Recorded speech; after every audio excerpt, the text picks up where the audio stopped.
Hi hello everyone, good evening. তো দিনটা ছিল 13ই সেপ্টেম্বর, শুক্রবার। বিকেলবেলায় রেডি হয়ে গেছি, যাবো একটুখানি বাজারে, আমাদের একটা কাজ আছে। আমি আর মাই যাচ্ছি। আর এই বিকেলবেলা করে না একদমই কোথাও বেরোতে ইচ্ছে করে না। সারাদিন পরে দুপুরবেলাতে যখন খাই, খাওয়া দাওয়া করে যখন শুই না, তখন আর উঠে ইচ্ছে হয় না যে রেডি হয়ে কোথাও বেরোই। তো যাই হোক, ইম্পর্টেন্ট কাজ ছিল, সেই কারণে যেতেই হতো। আর সেরকম ইম্পর্টেন্ট কাজ নিয়েই বিকেলবেলা করে বেরোই। ওয়েদারটা দেখো বেশ ভালো ছিল, বাট এত গরম না, এখন বৃষ্টি না হলে আর পারাই যাচ্ছে না।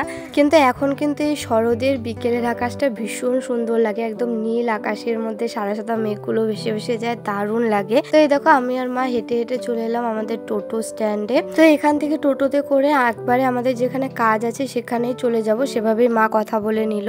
আর এই দেখো, পুজোর তো বেশি দিন দেরি নেই, তো সব জায়গাতেই এরকম প্যান্ডেল তৈরি হচ্ছে। কি ভালো লাগে না এরকম প্যান্ডেল তৈরি হতে দেখলে। এই পুজোটা মানুষের কাছে যতটাই ভালো লাগার আর আনন্দের, এবছর ততটাই যেন মানুষ হাহাকার করছে শুধু বিচারের জন্য। তো যাই হোক, ওই বিষয়ে আর কথা বাড়াচ্ছি না। দেখো, আমাদের যেখানে আসার আমরা এসে গেছি। অ্যাকচুয়ালি এসেছিলাম একটা ল্যাবরেটরিতে, আমার একটা ব্লাড টেস্ট করার ছিল। গলার আওয়াজ শুনে বুঝতেই পারছো শরীরটা খুব একটা ঠিক নেই। আর আমাকে ল্যাবরেটরিতে প্রায় 3 মাস পর পর আসতেই হয় রিসাইকেলে। কখনো কখনো এই রিসাইক্লিংটা 1 মাস বা 1.5 মাস 2 মাসেরও হয়। কেন কি কারণ সেগুলো হয়তো তোমরা নেক্সট ব্লগটা দেখলে আশা করছি বুঝে যাবে। তো এই দেখো, আমার ব্লাড দেওয়া হয়ে গেছে টেস্টের জন্য। অ্যাকচুয়ালি হিমোগ্লোবিন টেস্ট করার ছিল। আর জানো তো, আমি অনেক বছর থেকে ব্লগ করছি, আমার লাইফের এই বড় একটা চ্যাপ্টার তোমাদের সাথে কখনোই শেয়ার করা হয়নি। তো এবার আমি অনেক মনের জোর নিয়ে ভেবেছি যে হ্যাঁ, এবার তোমাদের সাথে সবটাই শেয়ার করব।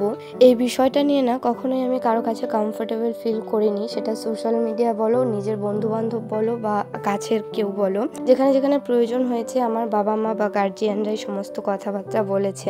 তো এবার সত্যি আমার মনে হয়েছে যে বিষয়টা তোমাদেরকেও জানানো প্রয়োজন। সেটা আমি খুব শীঘ্রই জানাবো, হয়তো নেক্সট ব্লগেই। তো প্লিজ কেউ নেক্সট ব্লগটা মিস করো না। সবাইকে রিকোয়েস্ট রইল নেক্সট ব্লগটা দেখার আর আমাকে একটু সাপোর্ট করার। তো এই ল্যাবরেটরির থেকে একদম কাছেই মামা বাড়ি, তো দিদার সাথে একটুখানি দেখা করব, সেই কারণে আমি আর মা এখন যাচ্ছি মামা বাড়িতে। আর আমরা যেখানে যেই মন্দিরে জন্মাষ্টমী করতে এসেছিলাম, দেখো রাস্তার এপার থেকে মন্দিরটাকে কি সুন্দর লাগছে। তো সেই জন্য একটুখানি ভিডিও করে নিলাম। আর এই যে হাঁটতে হাঁটতে পৌঁছে গেলাম মামা বাড়িতে। তখন না অনেকটাই সন্ধে হয়ে গেছিল, আর মন্দিরটা যতটুকু লাইটিং দিয়ে আমি দেখলে যে ভিডিও করেছি, ওইটা সমস্তটাই আমার ফোনের আর কি লাইটটা একটু বাড়িয়ে দিয়েছিলাম। তো চলো এখন দিদার সাথে একটুখানি দেখা করে নিই। এসে দেখছিলাম যে দিদা ঘুমাচ্ছিল। তো দিদা না এর আগে যেদিন এসেছিলাম সেদিন মাকে বলেছিল যে একটা কাঠের মালা নিয়ে আসতে। দিদার আবার রিকোয়ারমেন্ট আছে যে গোল গোল পুঁতি লাগবে, লম্বা পুঁতিতে হবে না। সেটাই মা এনে এখানে পরিয়ে দিচ্ছিল। আর দিদার আগের যেটা ছিল ওটা না একটু গলার সাথে লেগে গেছিল, সেই কারণে দিদা বলেছিল যে একটা কাঠের মালা নিয়ে আসতে। ওটাই মা এখন পরিয়ে দেখছে যে এটা ঠিকঠাক আছে কিনা, নাকি আর একটু লম্বা লাগবে। তো পরিয়ে দিল। আর এরপরে দিদার আরো যা গয়নাকাটি ছিল সবটাই পরিয়ে দিল। আর আমি এখানে ভিডিও করছিলাম বলে দিদা কি বলছে জানো, বলছে হ্যাঁ কিভাবে আছি বুনু, তুমি এভাবেই ভিডিও করছো। আমি বললাম কিছু হবে না। আর এই ভিডিওগুলো কেন করা বলো তো, দিদার কাছে তো ফোন থাকে না, তো মানিদের সাথে কথা বা ভিডিও কলে দেখা কোনোটাই হয় না। আর আমরা যাই একদমই শর্ট টাইমের জন্য, ওই টাইমে মানিদেরকে আর ভিডিও কল করা সম্ভব হয় না। তো সেই জন্য আমার ভিডিওর মাধ্যমে একটুখানি দেখে নেয় মানিরা দিদাকে। আর আমরা যখন যাই তখন দিদা আর কি মানিদের সাথে একটুখানি ফোনে কথাও বলে নেয়। আর আমার জানো তো আজকে ভয়েসটা দিতে না ভীষণ প্রবলেম হচ্ছে, মানে বারবার করে কাটছি, বারবার করে দিচ্ছি, মানে নিঃশ্বাস নিয়ে আর কি দমে কোলাতে পারছি না। গলা নাক মুখ সমস্ত কিছু বন্ধ, তো এমন সর্দি লেগে আছে কি বলবো।